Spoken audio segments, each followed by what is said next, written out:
We're going to learn how to make a finger weaving out of loops like these. This is a fun thing you can do with no other supplies and just your hands.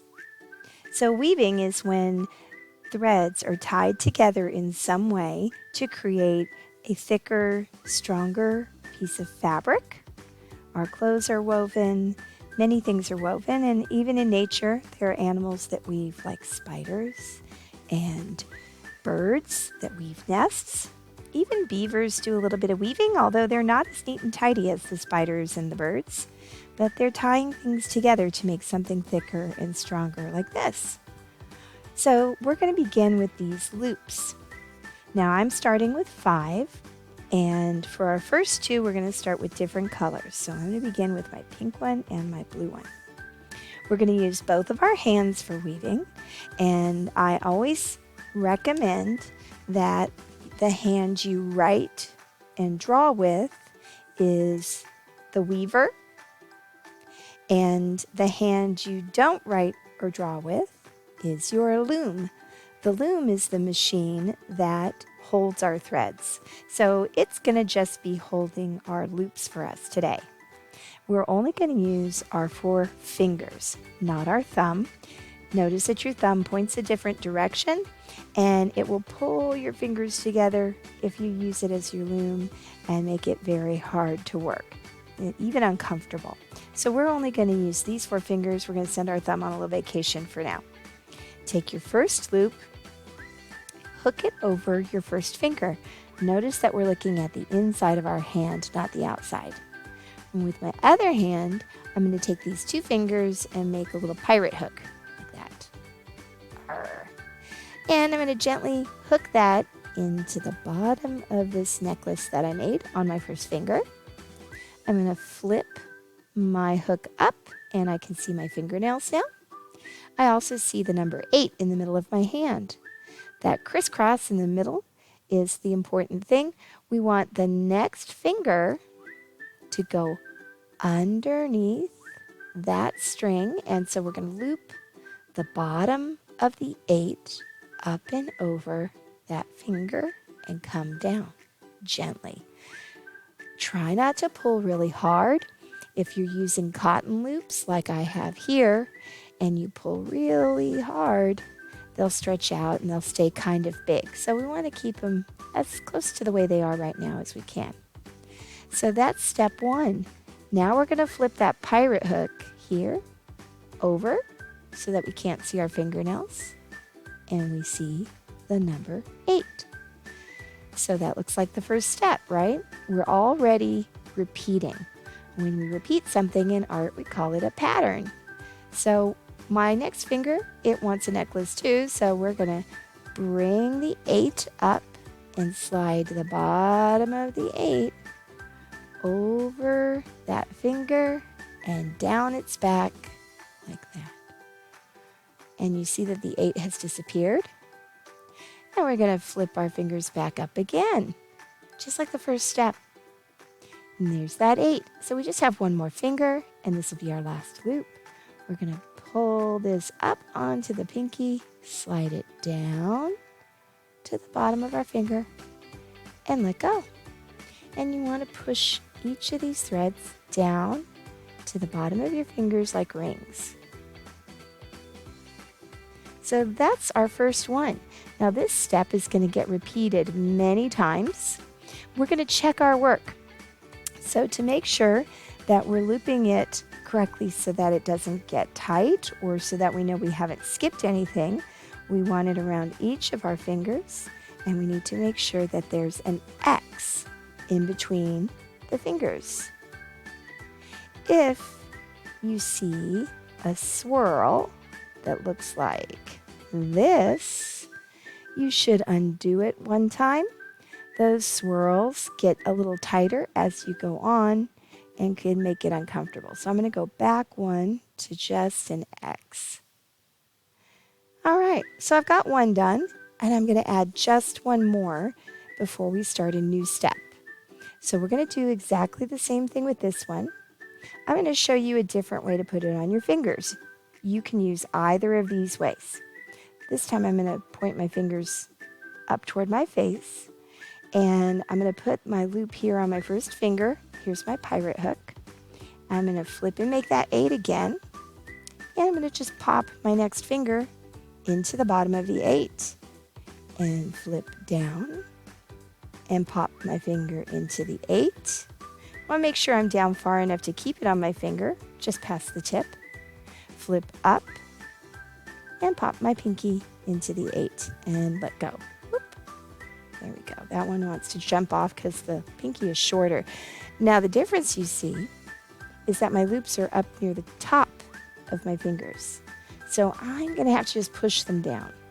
You can use either of those two ways to put them on, or you might come up with another way to put them on, and it's absolutely fine to do this step differently. It's important not to loop it in a circle around your finger. You just want that little X in between, all right? So we don't want to make our fingers hurt when we're doing this. This is quite comfortable. Now I've got to scoop my 2 loops together, just 2. So we've done 2 loops. We've got them on our fingers. I always start with 2 different colors so I can see which one is going to do the weaving. Now we're going to start our weaving step. We're going to grab the color that's on the bottom and we're going to pinch it with these 2 fingers and pull it towards your nose. Now you're stretching it out. Now we're going to jump it over that finger and leave it in the back. So I call this step jump rope. And we're going to go whoop and leave it in the back. In the back, it's doing this weird thing. And that's absolutely perfect. It's supposed to be like that. Don't worry about that little loop. That first loop is always going to look a little different than the rest. It's okay. Now we're going to do the same thing to all 3 of these fingers. Get your pincher. Grab the bottom loop, pull it towards your nose, up and over your finger to the back, whoop, and leave it there. Pinch the next one, pull it, you might have to wiggle, pull it towards your nose, up and over your finger, jump rope, whoop, to the back.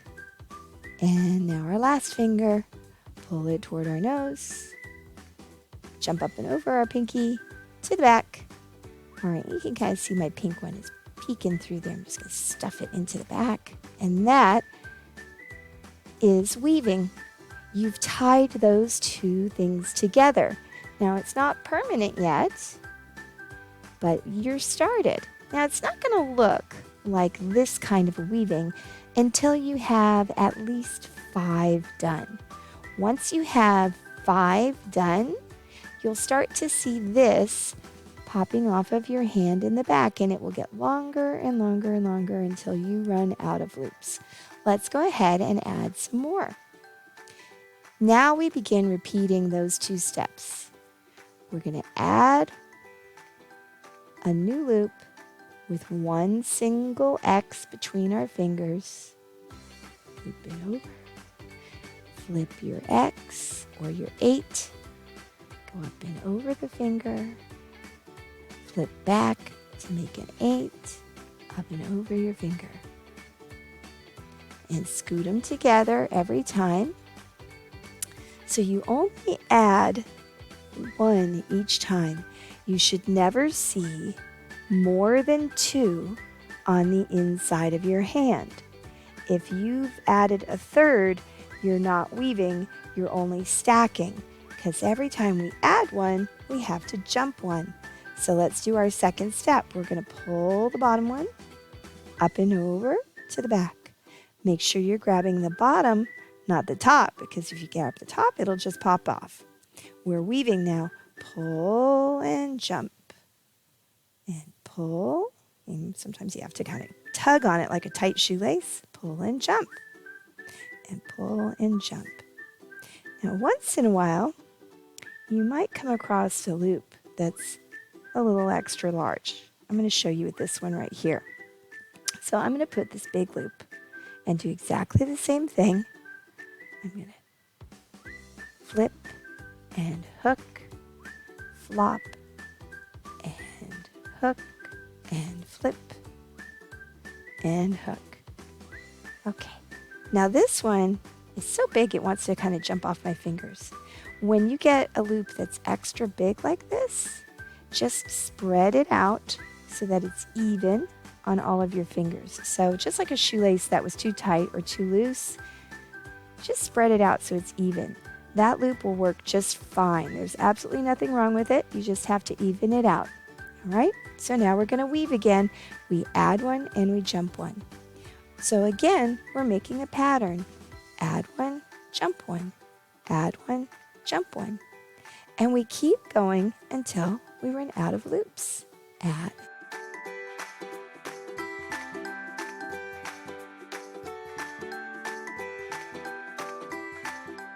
Now we're starting to see that weaving appear on the back of our hand. Let's keep going.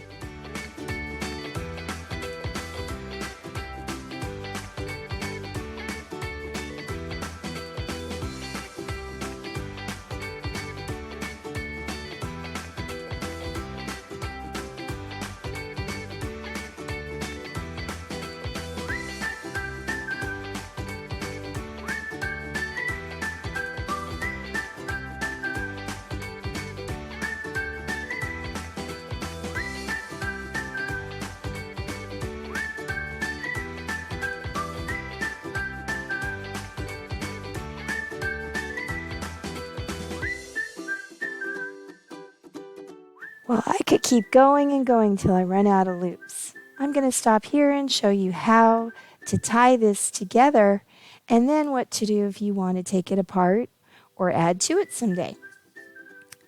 So to tie it together, we want to get back to just one loop here and pick a new loop. I'm going to pick a different color so you can see it. We're going to take this loop and we're going to squish it to make a snake. Now I'm going to push the snake's head under the first loop. So I've got to pinch with these fingers and push under this loop and make the snake stay. So here's the snake's tail.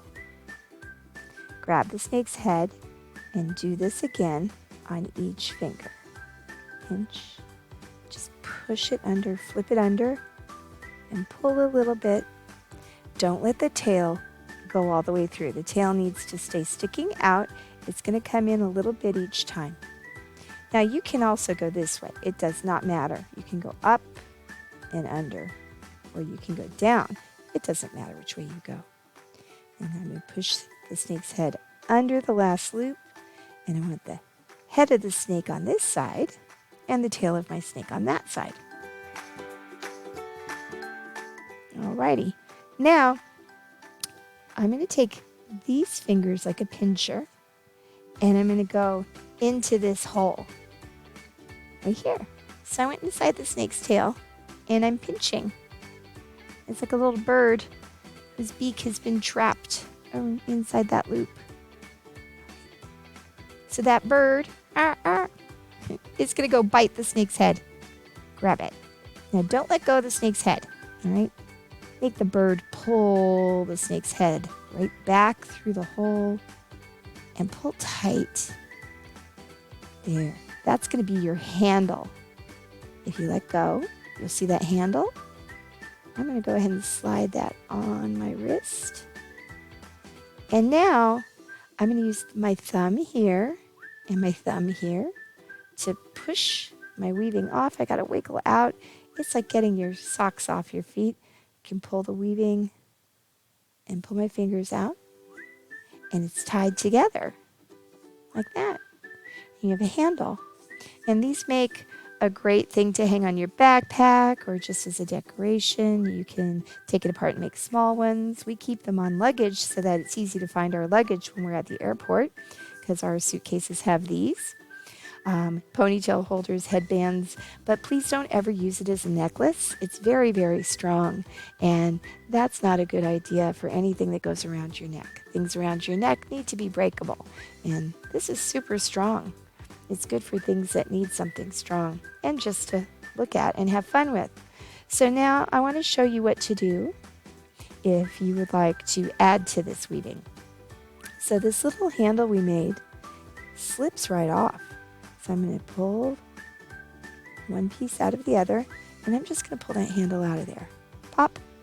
And I can see I have 4 little loops, kind of like tunnels, sticking up where my fingers used to be. Now to go back to weaving, I'm going to hook them on the back of my hand, not the front of my hand. We don't want all of this in our hand when we're trying to weave. That's pretty hard to work with. So I'm going to put my pinky in one and my ring finger in the next one. And put it on their last 2 fingers. I like to say it's like a superhero putting on the cape, right? So we strapped them on our fingertips, and our cape is behind us. So now we just push it back down, and we're right where we were when we stopped. And we can keep adding. You can also take your entire weaving apart and rearrange it. Split it up into smaller pieces. And there's so many things you can do with it, but most of all, have fun. I hope you enjoyed your finger weaving. Have a good time. Bye.